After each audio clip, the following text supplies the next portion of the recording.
TSN, London Drugs, Home Depot. So nothing but marks for both bowlers. Through 3. Brad Glynn, first TV appearance, just recently out of the, within the last couple of years of the youth bowling. And wow, that's just... that is power. I mean, if you're a pin, you're shaking. Great approach, and he's so solid at the foul line. Look how big far lift. Out it gets, huh? And that's almost out to the arrows. From Mount Pearl, which is part of the greater St. John's area of Newfoundland. Brad running through the keys, what he's got to do to be successful. Wow. What a great reaction. Brad is in his last year of primary education at Memorial University. He wants to be a primary teacher. He could be a good one if he's that animated with his students. Great reaction again. Power player, breaks up a possible split. Dale Lillemo. Just pulled that one a little bit left.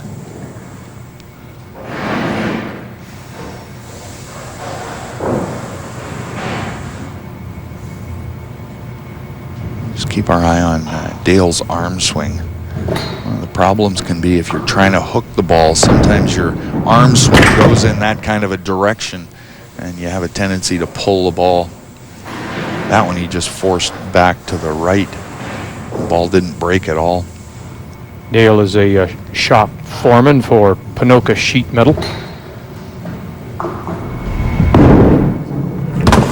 manages to get his 15 in the 5th. But that hurts. Again, we point out, it's all about the pin count. So you've got an open here for Lillemo. Look what Glynn's got. He's got back-to-back strikes working in 4 and 5. It's an untimely open for Lillemo. Comes back and makes a good shot. A little bit thin, right-hand pocket. Leaves himself the left corner.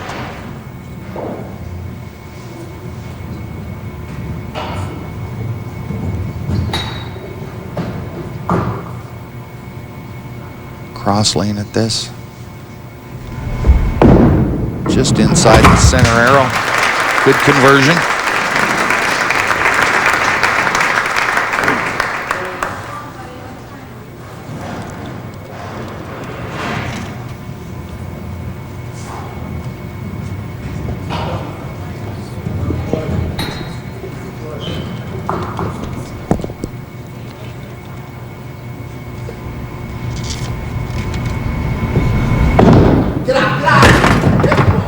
Another one on the nose, and he's breaking it up. Yeah, right on the beak. I mean, with any less power, that's just a punch.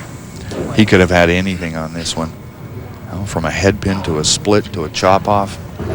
Again, speed, rotation, breaks up a lot of that.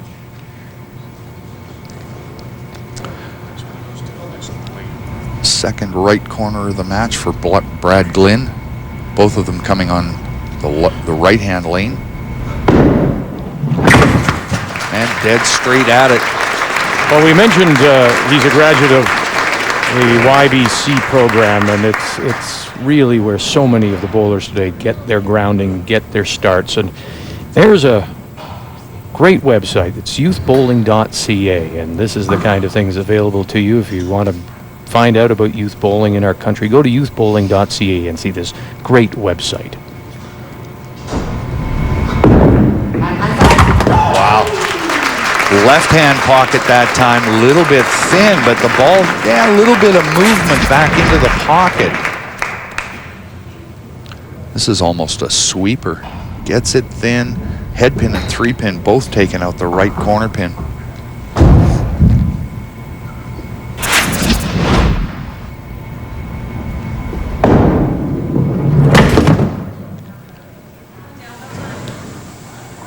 Second miss in a row on that lane for Dale, and both of them he pulled to the left.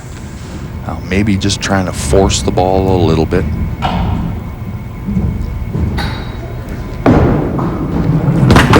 better shot. Right in the pocket. Keeps, a pin count going now. That's back-to-back spares for him. One of the things he points out is that he's got to keep his feet slow, and it's so typical if you get a little bit anxious and you press, you want to quicken your pace. And that throws your timing off completely. Changes your release point. It can change your loft on the ball, changes the reaction. So for Dale, slow is the key. 4-step approach. Right. Solid at the foul line. And so the pace is perfect, and he gets his strike in 8. So keeps the pressure on. You can see, though, he's down by 38 through 6 to Brad Glynn, who has really had a wonderful game going. Big 8th frame here for Brad Glynn. He can start to really make a move. Now that's the first miss in this game for Brad Glynn.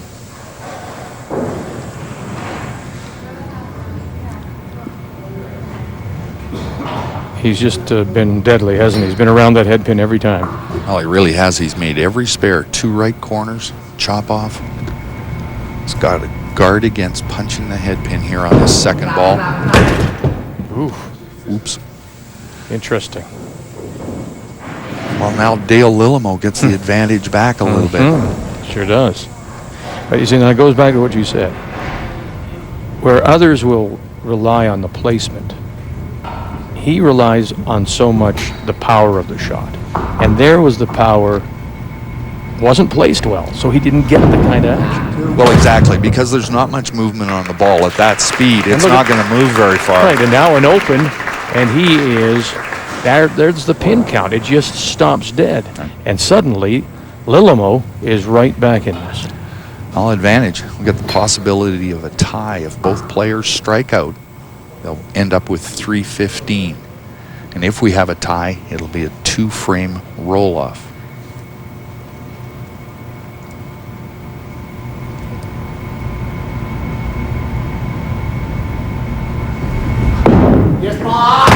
Oh, yeah. Much better shot. Left-hand pocket. Just no question.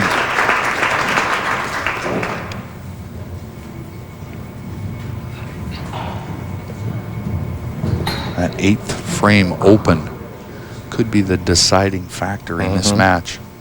Dale Lillemo has to feel a little bit better about his situation.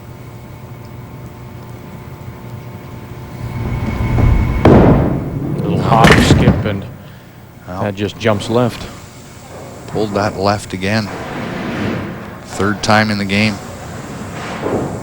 All 3 of them on that lane.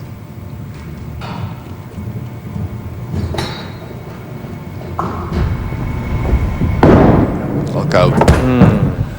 He got that ball way further out on the lane than we've seen from the rest of these frames.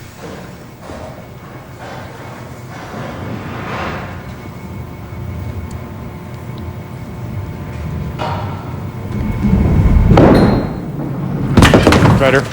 And it's a curious thing, though, because there you are, you see the opportunity, and you might even start thinking ahead. You might think, my goodness, I'm right back in this. I have this opportunity for me to get right back in, and I'm not thinking about the 9th so much as I'm thinking about the end result. Exactly. Second open frame, though. Bad time. Terrible timing. Foundation frame. Still got a chance. Put 2 more in. He's got 260.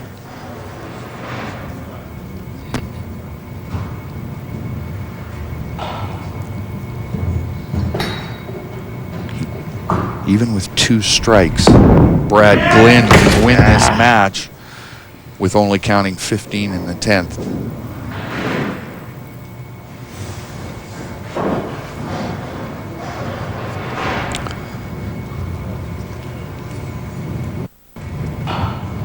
Dale's partner, Rhonda, joining us here at Frank's Silver Dollar. And frustrated, too. Saw it potentially slip away here from Dale Lillemo. With a strike up in 9 at 237 for Lillemo. So for Brad Glynn, the match is over. He's going to advance. Yeah, he's already 240 on the board. Now what he wants to make sure of is that he makes good shots. Get ready for the next game. He'll advance to play Kevin Clark of Regina. Second miss to the right-hand side for Brad Glynn. That time better shot on the spare. He was on the inside.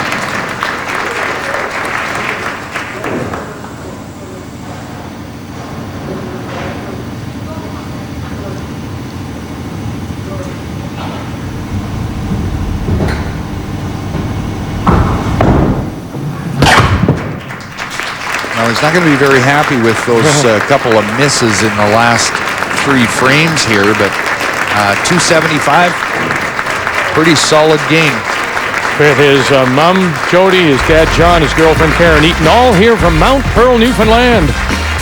And so Brad Glynn advances, and he'll face Kevin Clark of Regina, Week 1 men's 5-pin play.